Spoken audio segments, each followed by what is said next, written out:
Combattantes et combattants, la semaine dernière, nous avons tous assisté à des scènes de violence innommables qui n'honorent ni la mémoire ni les combats de notre héros, Étienne Tshisekedi Mulumba, paix à son âme. L'UDPS a fait de la non-violence son cheval de bataille et un axe stratégique de son combat politique. Rien, mais alors rien ne peut justifier une telle violence gratuite et aveugle au sein de notre famille politique, entre nous et contre les responsables du parti. Au nom de la présidence du parti, je condamne fermement les derniers actes de violence perpétrés dans l'enceinte de notre permanence, sanctuaire de la démocratie. Tout en déplorant les dégâts causés, je compatis à la souffrance morale et physique des victimes et leur exprime toute ma sympathie. Revendiquer et exprimer ces idées sont des actes à la fois démocratiques et légitimes. Mais les faire avec violence, c'est totalement antidémocratique et contraire à notre idéal de combat. La violence ne saurait prendre le dessus sur notre détermination à prôner la non-violence, seule arme contre la barbarie. Je voudrais ici saisir cette occasion pour rendre un hommage mérité aux forces de l'ordre dont le travail a été remarquable. Les individus dangereux qui sont à la base de ces incidents malheureux seront identifiés et déférés devant la justice. Aussi, les sanctions disciplinaires doivent-elles s'appliquer à l'encontre de tous ceux qui confondent la liberté d'expression avec la violence. À l'initiative de nos pères fondateurs, l'UDPS a été créée en tant que parti politique avec un idéal et des objectifs à atteindre qui nécessitent un comportement digne. J'en appelle donc à la conscience et au sens élevé des responsabilités de chacun de nous, afin que cessent immédiatement les actes ignobles, sans intérêt et qui n'élèvent pas notre parti. La discipline ainsi que le respect dû à la hiérarchie doivent désormais être démises afin d'assurer le fonctionnement correct et harmonieux de nos structures. Combattantes et combattants, nous avons traversé des moments plus difficiles que celui-ci. Ensemble, nous avons toujours été capables de transcender nos égos au profit de l'intérêt commun.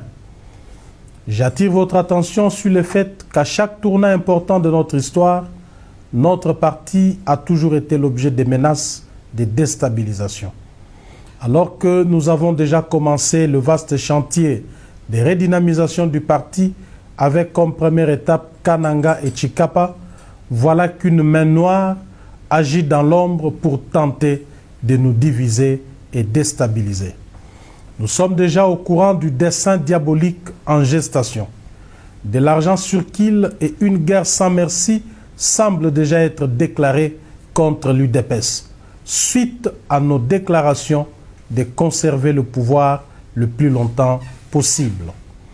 Aussi, les récentes mobilisations des masses au stade des martyrs à Kinshasa, Kananga et Tshikapa en ont-elles été des éléments déclencheurs. Nous allons incessamment vous livrer quelques révélations à ce sujet. Contrairement aux apparences, ce n'est pas tant ma personne qui est visée, ni celle du secrétaire général. Nos détracteurs ont reçu une mission de déstabiliser le président de la République en cherchant à fragiliser l'UDPS, son appareil politique d'appui.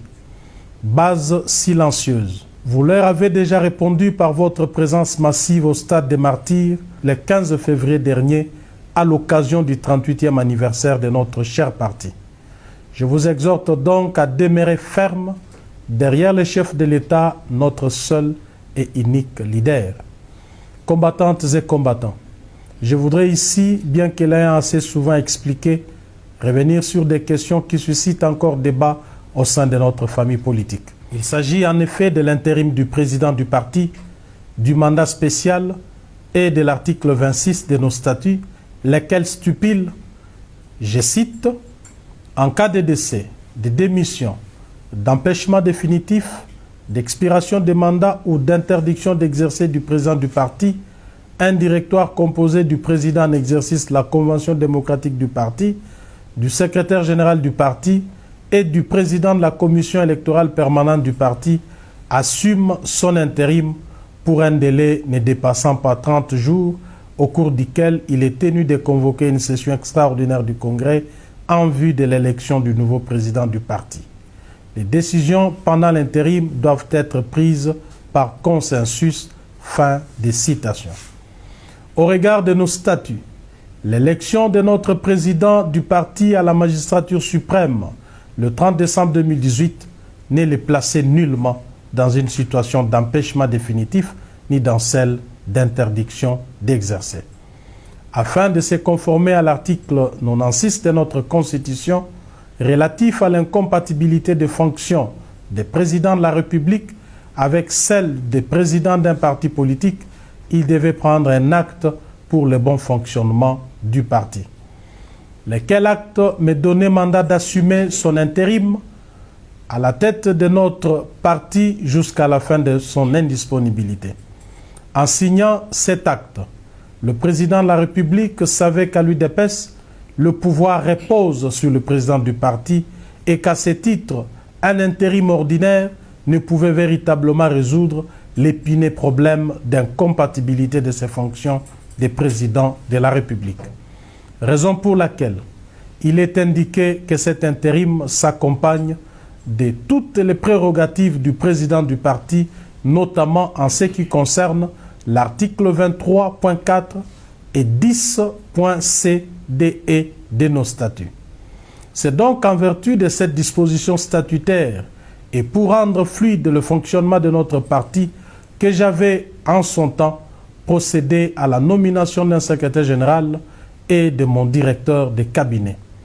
Il apparaît donc clairement que l'évocation abusive, tendancieuse et partiale de l'article 26 de nos statuts par les détracteurs est une manipulation pour cacher leur trahison vis-à-vis du chef de l'État. Par ailleurs, contrairement aux fausses informations répandues, permettez-moi de déclarer avec force que jamais je n'ai nommé un quelconque bureau de la commission électorale du parti. Il y a cependant lieu de rappeler que la CEP est un organe indépendant et que seule sa plénière est habilitée à élire son bureau et éventuellement à le démettre. À cet effet, considérant le principe de parallélisme des formes et des compétences, j'ai été simplement tenu informé de l'élection d'un nouveau bureau de la dite commission. Après vérification de la légalité et de la régularité de la procédure, et dans le souci d'éviter la cacophonie au sein d'une structure aussi importante du parti, j'ai pris acte de cette élection et signé la décision portant investiture du nouveau bureau fraîchement élu. Dans le même ordre d'idées, j'annonce que dans les tout prochains jours, d'importantes décisions seront prises dans le cadre de la redynamisation et de la restructuration du parti. Combattantes et combattants, je connais vos attentes et aspirations en rapport avec le travail, les études et la santé. Vous avez raison d'espérer une vie meilleure. C'est aussi l'idéal pour lequel nous avons combattu des années durant et qui est encore à nos yeux d'actualité. Le chef de l'État, avec son gouvernement, ne ménage aucun effort pour attirer des investisseurs dans notre pays, créer des emplois et donner du travail aux Congolais. Ces combats, la présidence du parti les mène en collaboration avec le gouvernement.